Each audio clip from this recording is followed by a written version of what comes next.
Mambo VP, kama kawaida, this F001, your number one online channel where we educate, we entertain, and most importantly, we empower. Guys, if you're new here, you know we do it. Like, subscribe, and definitely don't forget to share. Anyway, mambo ni mengi, masando, my church is fantastic morning, quite chilly from this part of Nairobi. And if you're joining us for the very first time, feel at home. This is where you learn different things throughout different episodes. And I want to take this opportunity to appreciate all of you viewers for ensuring we are where we are right now.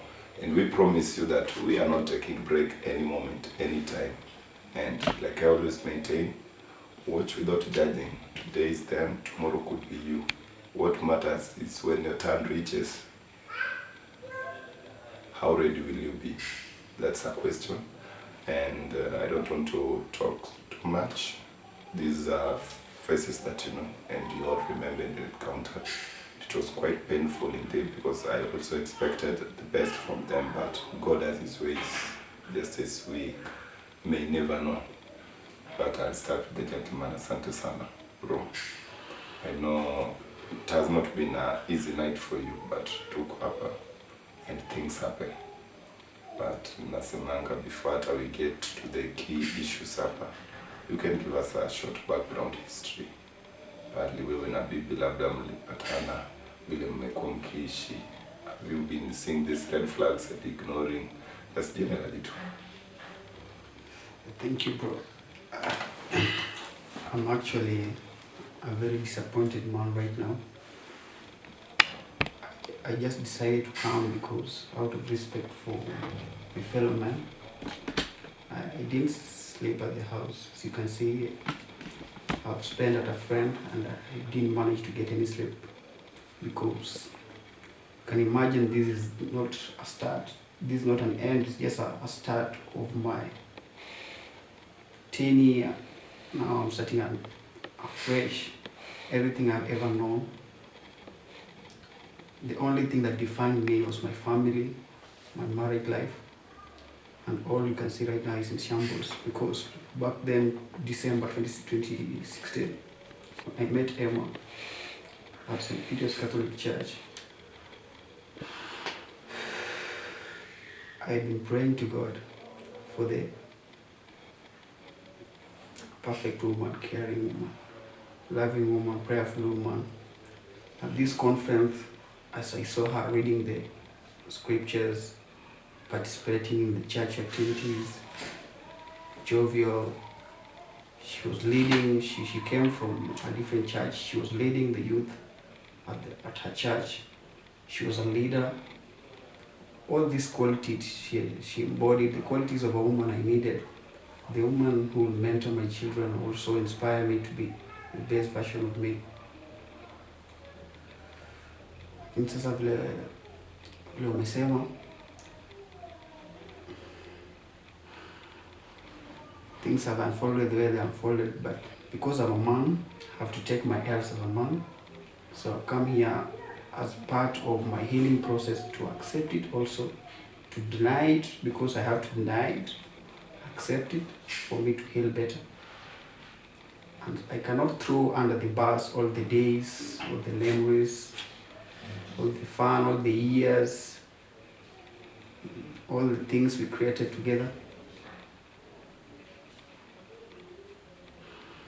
all the beautiful family. Our 2-year-old daughter.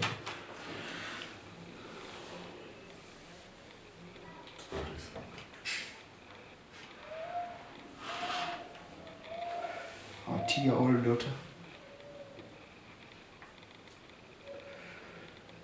You see, Father Francis has been the center of our family from 4 years ago when we began worshiping at St. Mark's, because when we joined St. Mark's, she joined there as an usher, at an usher position. Then after 6 months, she was elected head of the ushers. And I saw this as the best opportunity because with the ongoing crisis in the world, we see there's a lot of immorality going on in the world, a lot of children going very immoral. So I thought to God that this was the best chance for me to have a wife who was going to teach and mentor my children to have the best morals in the world. What unfolded yesterday is a great betrayal, but as they say, I wanted this to be forever because I always envisioned this to be forever. But as they say, man proposes but God disposes, and God has decided to dispose this. I take this as a sign. I'm at pain, but I'm taking this as a sign from God. Maybe God has, don't know, maybe God has great things for me and He needed me to know. That's why I came across you yesterday. The lunch date we had planned, maybe that lunch date was a sign from God for me to encounter you, to give me this revelation. And also, maybe a lesson to other men who are going through this. Because I've invested a lot in this marriage. Emma, nimeinvest kwake sana. Sasa unaona vile amevaa. She's like a true definition of the perfect church lady, spiritual woman you can see. However, the things I saw yesterday about the priest,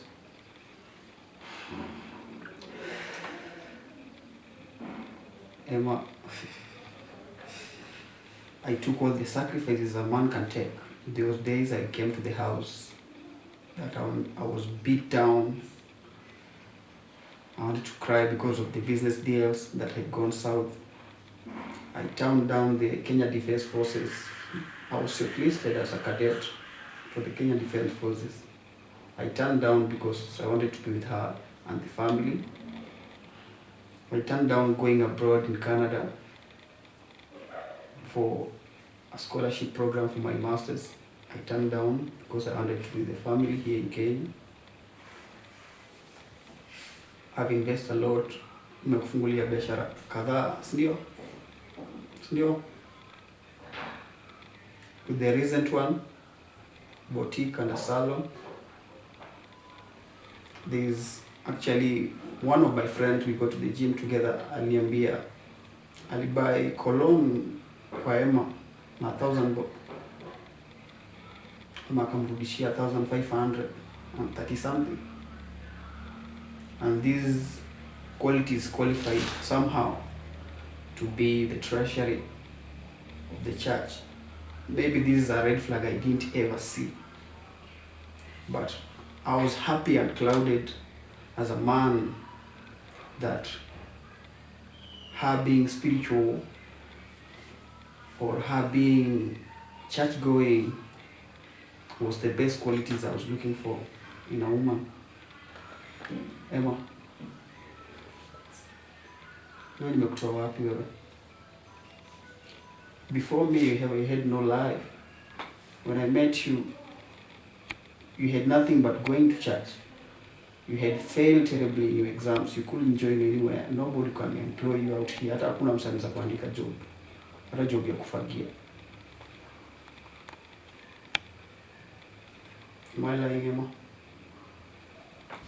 Sasa nataka uniambie saa hizi. How long has it been going? And is our last born daughter even ours? This is your time to speak.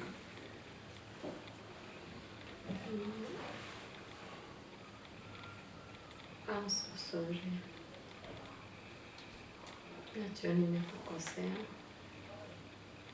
Lakini we should not just throw the 10 years just because of something small yenye tunaweza solve. So it was small. What was small? The duration? Hata Biblia inasema watu wasameheane. About the Bible?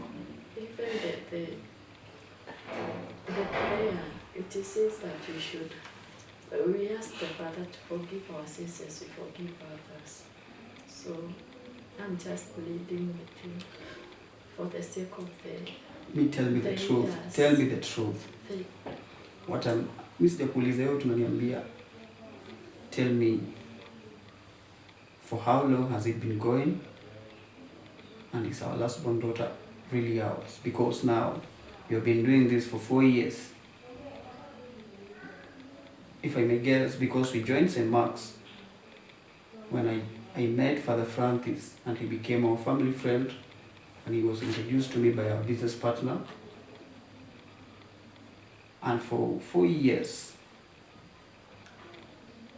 actually it was July before the election, 2022.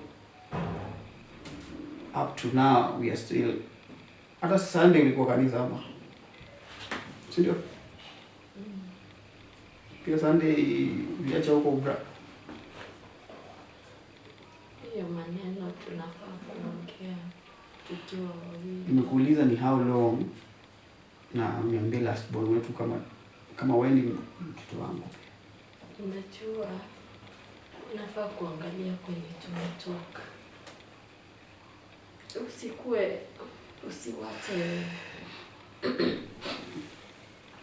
Usiwache tu chenye tumebuild pamoja iende into waste just because of something. Niambie. So because I believe hata wewe kama if you're in my shoes ungetaka nikusamehe. But I'm not in your shoes. I cannot fit in your shoes. Kama ingekuwa the other way around, ungetaka nikusamehe. It cannot be the other way around because you know me. I'm a straightforward person and I was looking for a straightforward lady. I'm a caring husband, I was looking for a caring woman. I'm loyal, I was looking for a loyal woman. I know babe. Najua nimekosea lakini even Sunday I've tried to be. Wewe hata hesabu tu ama ulipata nini KCSE? Mark? Ebu ambia. watakwenda. Ebu mwambie ulipata nini? Mark? Me just Ebu 3 times 3 ni nini? Alafu na qualify kwa treasure. Ama ulikuwa na count the strokes. Unaona Aki, we can just talk outside here. You know the reason I came here? Atufai kuleta Do you know the reason I came here? It's Atufai. because out of respect of the 10 years we had together and the memories. And I came here as a step towards my healing process. And the acceptance that this is happening because it has happened. So I'm going to do this.